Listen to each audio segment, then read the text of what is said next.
welcome. My name is Andrew, and this is the Who Dat Discussion, a New Orleans Saints podcast where we talk about all Saints news, opinions, and reactions. So this week, the Saints are in the playoffs, and they will be playing a playoff game on Sunday. And look, I just can't wait for it. I know all Saints fans can't wait for it, and I think we should just get right into it this week. Saints, Eagles. We're going to start with our notes as always, then go to our storylines, and then finish with our group-by-group preview. We also have some Who Dat Nation fan questions, which I can't wait to answer as well. I mean, look, I think all Saints fans, all Eagles fans for that matter, and then also all the Saints players, they're getting ready for this game. And, everyone's really hyped for it. A lot of back and forth between the fan bases. But, look, to me, the Eagles are going to come in confident because they just won a playoff game, as they should. And I think that's the first thing. Saints are going to come in confident because they earned a bye. Both should come in confident. Both are going to probably play their best games, and they're going to put their best foot forward. It's the playoffs. You don't really have much clunkers in the playoffs. Obviously, time to time, some teams do, but I do not think that this Saints team will do that. I mean, just today, Sean Payton came into the locker room. It's actually pretty recent. As I am recording this podcast, it came out, and Sean Payton went into the Saints locker room carrying the Super Bowl Lombardi trophy and then $225,000 beneath it, which is the player's bonus if they win the Super Bowl. And that's just extra motivation. And you get to see it in the locker room, and maybe you just get to see the trophy in person for the first time, and then you just want it. And he said the Saints have to win 3 bleeping games, and that's all you need to do. You win 3 straight games here, and you're Super Bowl champions. But the 3 teams that you're going to face are probably going to be the hardest test that you're going to have all year. And that's every year in the playoffs. It wasn't 2009, maybe not so much for the first game against the Cardinals, but the Vikings were a tough test and the Colts were a tough test back then. And I think that even this road that we're looking to take, and it looks like we're going to take, if we're going to get to the Super Bowl, it's going to be very similar to that road, starting off with the NFC champion Eagles. And look, just like in 2009, we were playing the NFC champs. Back then, it was the Cardinals.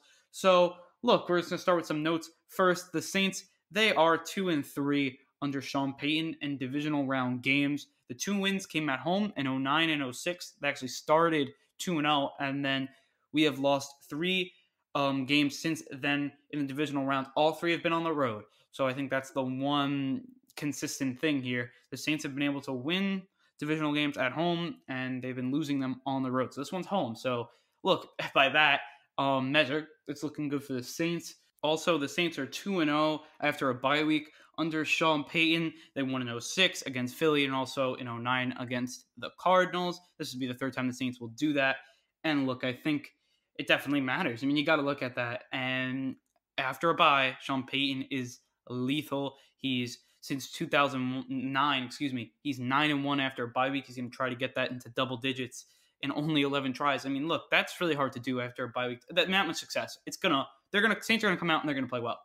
Sean Payton knows how to prepare a team in a bye week and coming out of a bye week, and it's one of his main strengths as a coach is coming out of the bye week being very good. At first, wasn't that way. He had a very shaky start in 2006, 2007, 2008, but then after that, the Saints put it in gear and did a really good job during a bye week to get ready for the next game. And, for whatever it is that Sean Payton does, it's seeming to work there. Also, that the Saints beat the Eagles early in the season. Obviously, they beat in Week 11, 48-7. And I think this poses a very, good question: is that can the Eagles win this game? They would have to close the gap of 41 points from the first game. And I know the Eagles, completely different team, and that's what everyone's going to say. And I completely agree with you. Eagles, very different team. They've been able to do a lot of different things. On offense, they've been showing different personnels. On defense, completely different team. They've been able to get pressure. The back end obviously is shaky. We'll get into that later. But I feel that right now, the Eagles, to get a 41-point gap closed, it's going to be extremely difficult for them. They haven't really changed much on their team. Nothing has really changed that much besides them getting Nick Foles, which, look, people are going to say he's better than Carson Wentz. He's playing not as good as he did last year, in my opinion. He missed a lot of throws against the Bears, turned the ball over. Look, they shouldn't have won that game. Cody Parkey misses a chip shot field goal, got blocked, whatever it is. You got to make that field goal. If they make that field goal, they're going to win the game. the Bears, and then the Saints are playing Dallas right now. Now, those lucky plays, usually the game after, they're not so lucky, these teams. When you go back last year, the Minnesota Miracle, what did the Vikings do? They lost, 38-7 against Philadelphia when, they're coming off their miracle. The Seahawks, when they had their miracle, when Blair Walsh missed the chip shot, like in the 20-yard field goal, they lost their next game. So usually teams coming from a miracle, they don't win the next one. Even when the Cardinals, when they played the Saints in 2009, they were coming off of it was like a 52-46 thriller. Usually those teams, you're just gassed out after those games, and it's really hard to win and keep that momentum high. And I think that could be the same for Philly. So I think that's really big as well. Also, the Eagles are 4-1 in their last 5 games. They've won 4 straight. And look, to me, you got to look at that and say, look, they're going to have momentum.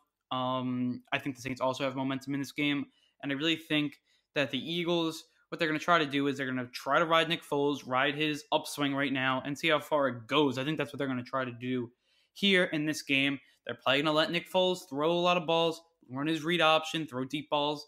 And they're gonna try to get him on those first, because he's really good on his first option, second option, and then after that, once he has to look through his progressions, then it gets a little dicey for him. So they're gonna try to give him a lot of nice first, second reads, and then after that, if the Saints can get to him, then that's where the Saints are going to succeed here. So also our final note is that the Saints are the only team to beat Nick Foles in the playoffs. I just wanted to say that back in 2013 at Nick Foles' home stadium in Philly, the Saints did beat him. So look, if the Saints were able to beat him this week, it's obviously the only team to beat him is the Saints, and it would happen twice. Maybe the Saints would have cracked the code on Nick Foles, and maybe no one even knows it.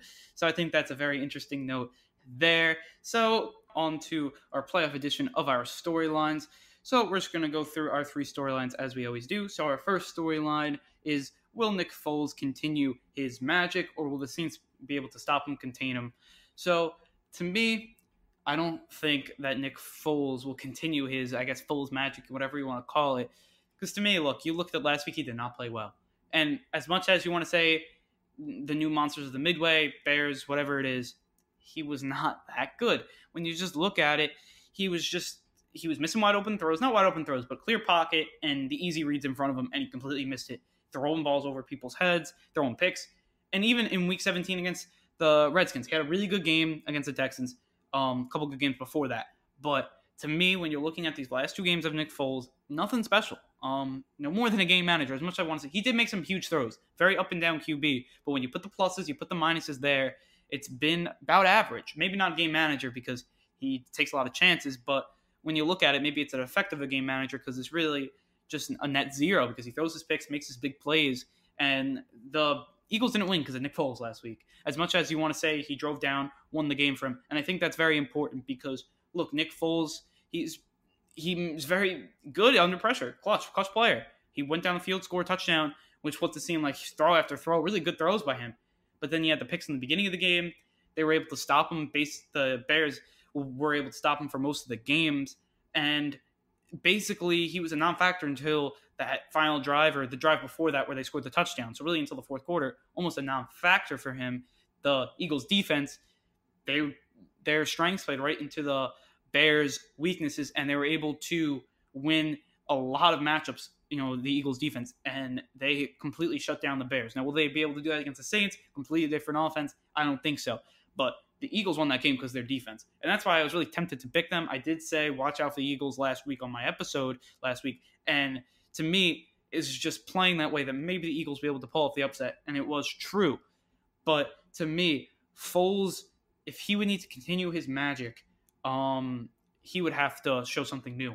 And if he's able to do that, maybe he's better, off his first, second reads. Because to me, I'll go over how to stop him. And I feel like once he gets after his second read, he's just not the same QB. He can't really read after that. He doesn't really make that many plays outside the pocket, stuff like that. So if you're able to stop the first 2 reads, against Drew Brees always looking down the field, looking third read, fourth read, fifth read even. And that's what all his preparation's about. You see him before games, he throws the ball, and then he's still going through all his progressions after he throws his, the practice warm-ups. that just shows that he's definitely looking at through all his progressions to get the wide open man. I don't think Nick Foles does the same thing. I think he looks at, first read, second read, and then makes his throws. After that, he gets flustered, and you can make plays on him. You don't really have to play, to Nick Foles. Like with your defense, you're not going to scheme for Nick Foles. You're going to scheme for the whole Philly offense. And that's why I think to stop Nick Foles, contain him, you got to play zone. And I think the Saints probably will do that. You're probably going to give him the little throws, but you're not going to give up those first two reads. Once you get back in zone, then you have, especially with the quick slants, stuff like that, the zones will be able to stop that. And then if you're able to get pressure, that even mounts it even more. And I think that the Saints, with zone, especially if it works in the beginning of the game, as the game progresses, they'll start putting more and more pressure on Nick Foles, and they'll be successful. I think that's how the Saints would win this game. I don't think you play man-to-man, because then they'll beat you on the slant routes, some deep plays, they'll be able to exploit. But if the Saints, they just play zone, and that's when they've been maybe not at their best, but you could put man concepts in there, especially back with Lattimore on Jeffrey and Apple if he goes against Aguilar. I'm fine with those matchups if you want to play man on the outside. But I feel like in the middle of the field, with their two tight ends, Golden Tate, I think that's where they're most dangerous. I think you got to play zone there. I think it's especially how good our linebackers are playing. Von Bell's playing, who's really our cover safety at this point. I think it's in our best interest to play zone and then make Nick Foles beat us on the third, fourth reads. And if the Saints can't, and then after that, the Saints will be able to get pressure on him after the second read. Usually you can bring down the QB. And I think the Saints could be successful there. Look, you got to give it to their offensive line, who has kept Nick Foles completely clean. But the Eagles do play a different style of offense than we do.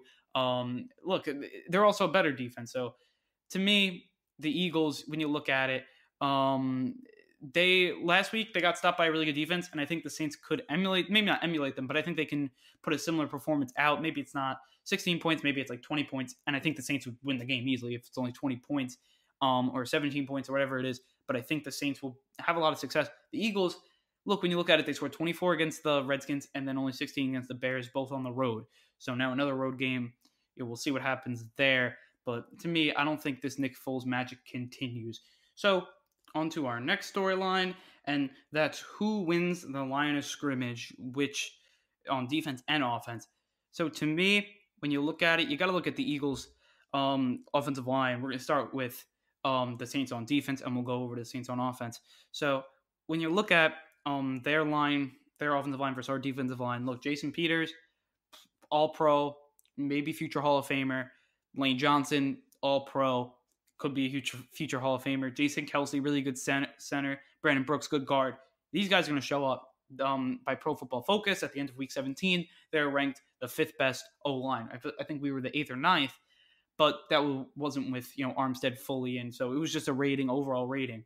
So to me, I think that the Eagles, very similar line to the Saints O-line, but when you're looking at compared to the Saints D-line, I think that the Saints could have success here, especially up the middle with Sheldon Rankins. As much as the Eagles, they were able to stop Akeem Hicks, he's better than Sheldon Rankins probably, and then you're looking at Mack, who's better than Cam Jordan, better players.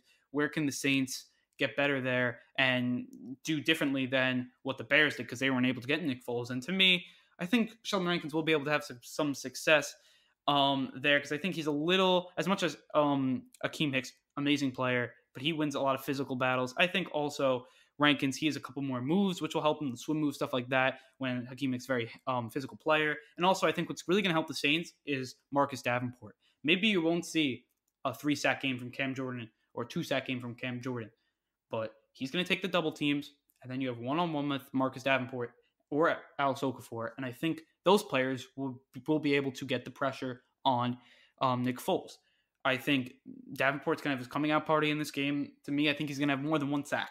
And I think it's going to, as much as Lane Johnson, amazing tackle, when you look at Davenport's physical abilities, put on one-on-one, he's going to win, especially on third, second down, all pass situations. He's going to win at least once a game, I think. And if the injury didn't stop him, hinder him, he's still trying to get back for Foley. I don't think that he would have like 5.5 sacks, 4.5 sacks, however how many sacks he had. I just think he would have 8 or 9, because that was the way he was playing. He was really coming into his own, and I think that will continue in the playoffs, even though it was like 6-7 weeks ago. I think that he'll be able to come up, make a sack or 2, and I think he may be the difference here. Don't count out Cam Jordan, getting a couple sacks. I think he can get a sack, maybe two. I think he's really good in the running game. Could get a couple of tackles for loss there. And I think David Onyemata really came to his own as well. He got 3 sacks against Dallas, and ever since then he's been money. Maybe he can get a couple, maybe 1 sack, maybe however it is, get pressure on Nick Foles up the middle, because that's going to be the difference there. And I think it's going to be really important. But I do think that the Saints D line is really, really good, especially against the run, which is going to help them. I think they're going to be able to win the physicality on the run. I don't think the Eagles will be able to run the ball much, just like every opponent against the Saints all year, especially against the Eagles not having, a great running back. Who is their best running back? Especially their, running back. Obviously, their receiving running back is going to be Darren Sproles, but who? Josh Adams, Wendell Smallwood. These guys aren't, world beaters by any means. And I think that the Saints will be able to have a lot of success there. I think they're going to have their times against pressure, but you can't have no pressure. And that's where the Saints got wrong, and they did wrong against the Steelers. They didn't get any pressure, and they couldn't get pressure until the end of the game, until they had to blitz a lot, and it was successful. So maybe you got to blitz a little too, especially when you're in that zone. You could blitz. So to me, I think that they're going to get to the quarterback sometimes. I don't think they're going to be on the quarterback's throat every play. Get a couple of sacks, 3 sacks maybe. That would be a really good day. 3-4 sacks, and that would be really good. Stop the run. But I really don't think it's getting sacks on Foles. If you get a little pressure on him to force him into either throwing a bad throw to his first or second read that's covered, or to throw a ball maybe that he wasn't supposed to his other reads and stuff like that, because he's not good throwing. Once he has to go through his progressions, he's just not good. So I think if we just get a little pressure on him, it will be enough, and we can win the line of scrimmage. And I think if we can get a push there, I think we're going to be able to get a push in the running game. And if we can just get push in the passing game, which I think is up for question, if we can do that, I think it will be a huge point to the Saints' victory. And I think it's very vital there. When you go on the flip side, I really do think that the Saints' offensive line should be healthy. When you're looking at the injury report, there was no Saints on the list, or they were at least in limited. So that's really good there. If the Saints are fully healthy on the line, I don't think this D-line gets them. As much as they were getting pressure, Michael Bennett, when you're looking at it, he's obviously very, very good player. Fletcher Cox, Haloti Ngata, Brandon Graham. These are good players, really, really good players, but I just don't think that against this O-line fully healthy, it won't get to Breeze a lot, just like in the first game, and they didn't even have Armstead. And as much as you want to say that, look, it was just because the Eagles had a bad game, yada, yada, yada, they got physically outmatched by a lot. So for the Saints to now get outmatched by the Eagles, to me, that's just far-fetched. As much as you want to say it's a new team, new everything, which it is, and I think you got to prepare like they are a new team. But to me, you got to, again, going back to the gap they have to fill, and that's also going to be in the physicality, because I think the Saints, they're going to come out and play physical. They're going to bring the wood, as they did in 2009 when they brought out the bat. They're going to have that same mentality now. So will the Eagles be ready? I think they will be ready, but I just don't think that these players, number one, they're a little older. Michael Bennett a little older. Haloti Ngata older. Fletcher Cox older. Will they be able to, especially after a long season with a lot of injuries, will they be able to withstand play to the same physicality as the Saints? And that would be yet to be seen. But I do think that the Saints will be able to throw at Drew Brees at will. And I think, because as much as the Saints, first of all, they've been against the pass, the Eagles have been awful. And I think the Saints will be able to throw at will in this game. That's what I think. And like, they gave up over 300 yards passing to Mitchell Trubisky, a second-year player in his first playoff game. What are they going to do to Drew Brees, who's shown in the playoffs he's going to come to play? As much as maybe you don't want to say that maybe some Eagles fans are going to say the Saints won't come up to play, Drew Brees, will come up to play, as I think the rest of the Saints team. Drew Brees in the playoffs has been good every game he's played in his career with the Saints, especially since the 2009 Super Bowl. So to me, I just think that the Eagles, especially, they won't be able to get enough pressure to help that back end. And running the ball, I think Alvin Kamara is going to have success, and I think Mark Ingram will have some success running the ball. It may not show in the stat line, but if he's able to get against those stacked boxes, 3-4 yards, maybe even 5 yards, the Saints will be really in business, and I don't think there's any way of stopping them. I think the Saints will be able to use Kamara the right way, especially out of the backfield, especially if the Saints hit a couple deep balls, and then that opens up the one-on-one matchups with Kamara and Malcolm Jenkins, whatever it is, and I think the Saints will be able to win it there. So on to our final storyline, and it was kind of a nice segue into this final storyline, is how will the Saints passing attack do against a lackluster Eagles secondary right now? And I think it's going to do really, really good. When you look at it, they have their top 2 corners on IR, Ronald Darby, Jalen Mills. And after that, you're looking at it, they're going to have their third, fourth, and fifth corners. And Sidney Jones is questionable, didn't play the last couple games, so maybe he won't even play a couple games. He hasn't really played since their whole run.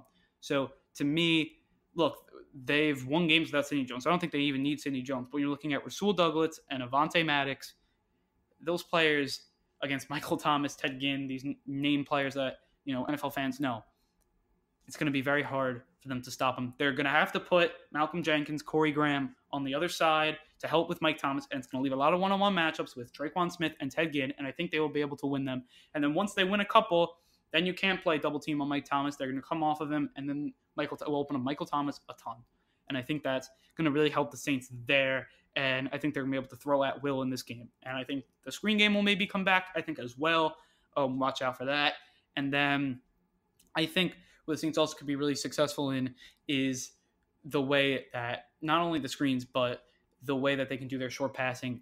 It's been working all year, and I think that will continue if you hit a couple of deep throws, and I think you'll be able to get, because Ginn, in that last game against Pittsburgh, it wasn't really the deep ball. It was those, looks like I'm going deep, out route, and I think that will continue, and I think that will be really big for the Saints as well, as the Saints, when they were doing really good, and even when they weren't. They're still moving the ball down the field. They just had turnovers and mistakes. I think that will get ironed out. There will be no mistakes, no penalties, no turnovers, and the Saints are going to really march down the field at will against this Eagles defense, and I think they'll be able to score a lot of points in this one. And that's just what I think about this offense there. So that will wrap up our storyline segment, and now to our group-by-group preview of the Saints-Eagles matchup. So for me, we'll start with QB, then we'll go to skill positions, O-line, D-line, linebackers, cornerbacks, and then special team and coaching. So to me, starting back up at the quarterback, I think the Saints have a clear edge here. I don't want to hear Nick Foles this, Nick Foles that.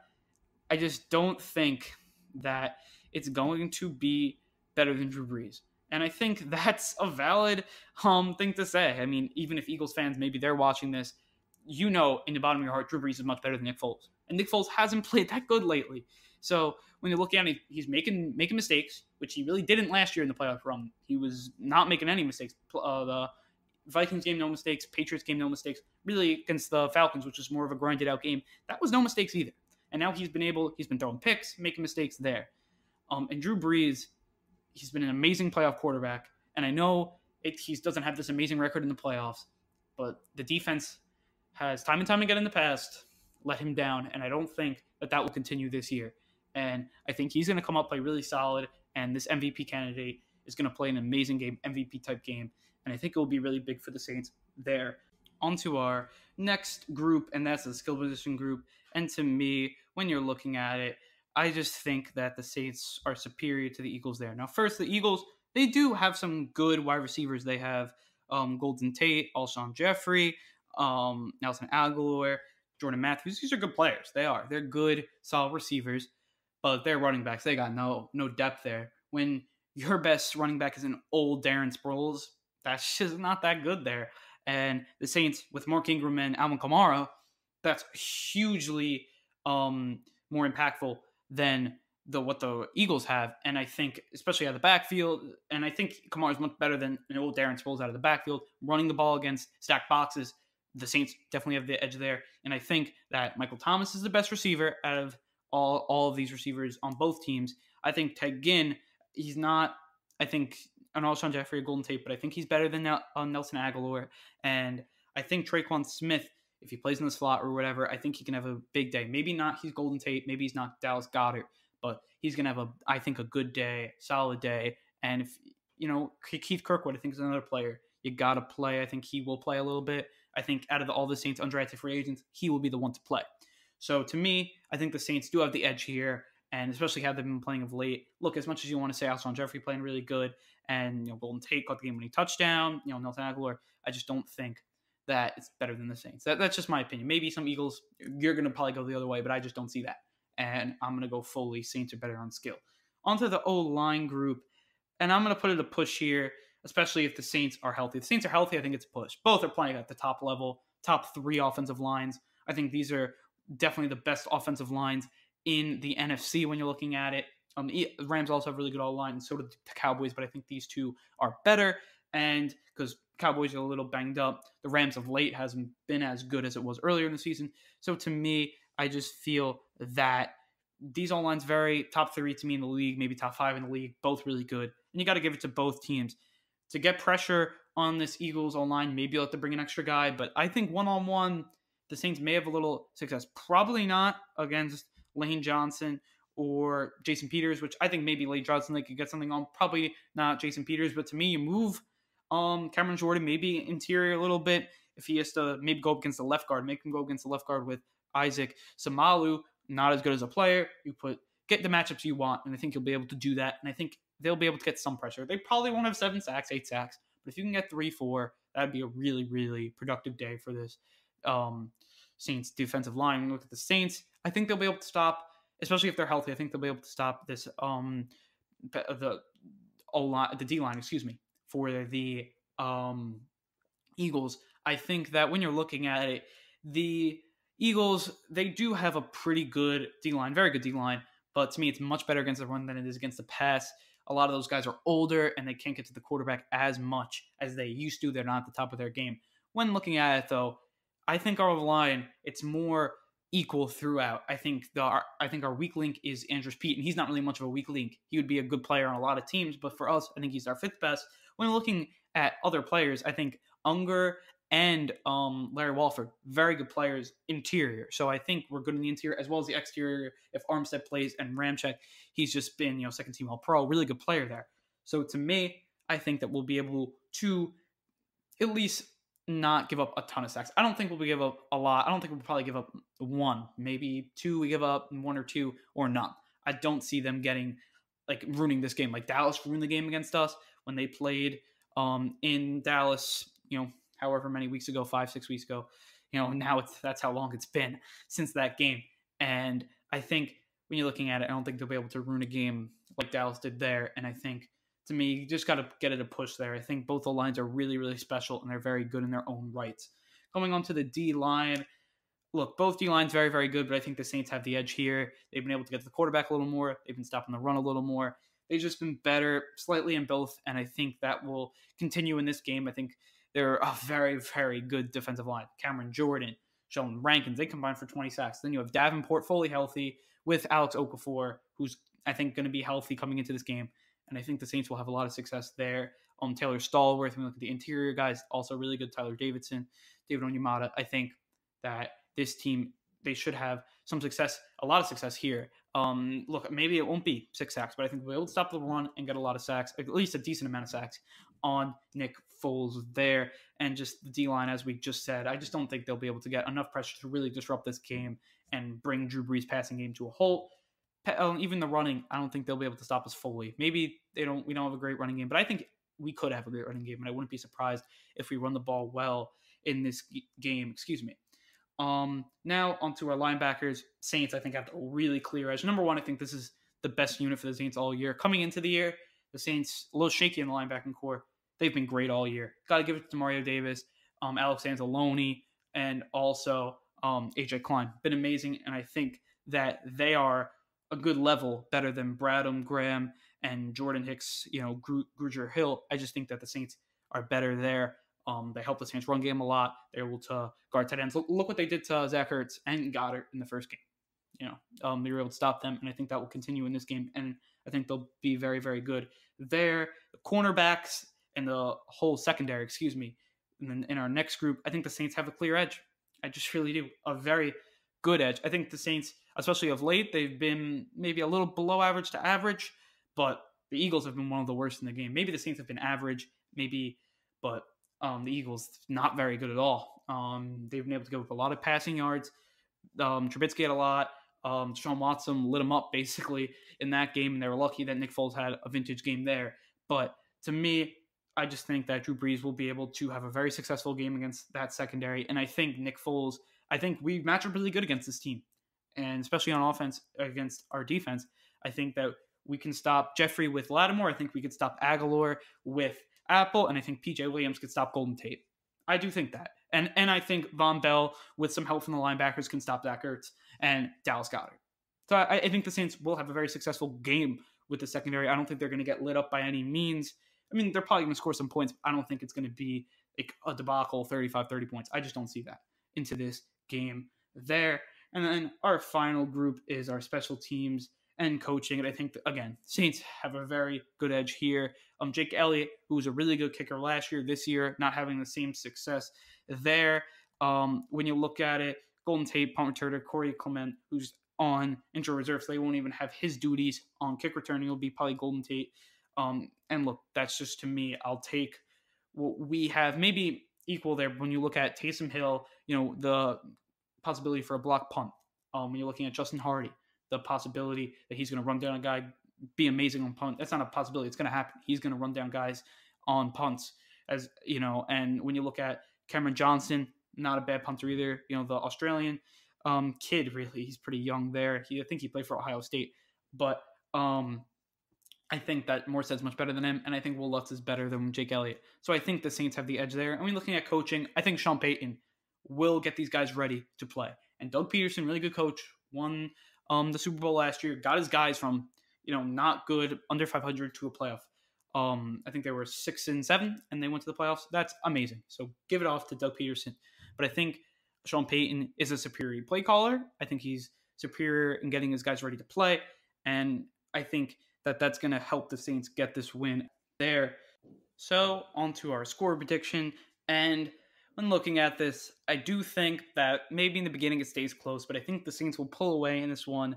And I think they're going to put up more than 30 points, and they're going to get this win 35-21 and 2-touchdown score. I do think the Saints will win double digits here. And look, as much as maybe you don't want to say that, maybe it'll be 35-24, but I think in that 10 to 14 point range. And I think the Saints will get it done here. I think we'll probably be close, maybe, and then the Saints will pull away in the second half. Saints have been a great second half team. I just think the Saints, they're just a better team here, and I think both teams want it. So I don't think the momentum or the factor that maybe the other team just doesn't seem disciplined. I think the Saints are extremely disciplined. They tackle really well, and I just don't see a lot of scenarios where the Eagles win. When you're looking at the scenarios where the Eagles win, number one, if they can stop the Saints' passing attack, which with the guys they have right now, they won't be able to. I just think they're probably not even thinking that they're going to stop them fully. So I think that's one reason. Another one that maybe the Eagles can win is if Nick Foles absolutely goes nutso, 500 yards, whatever it is. And I don't think he'll be able to do that either.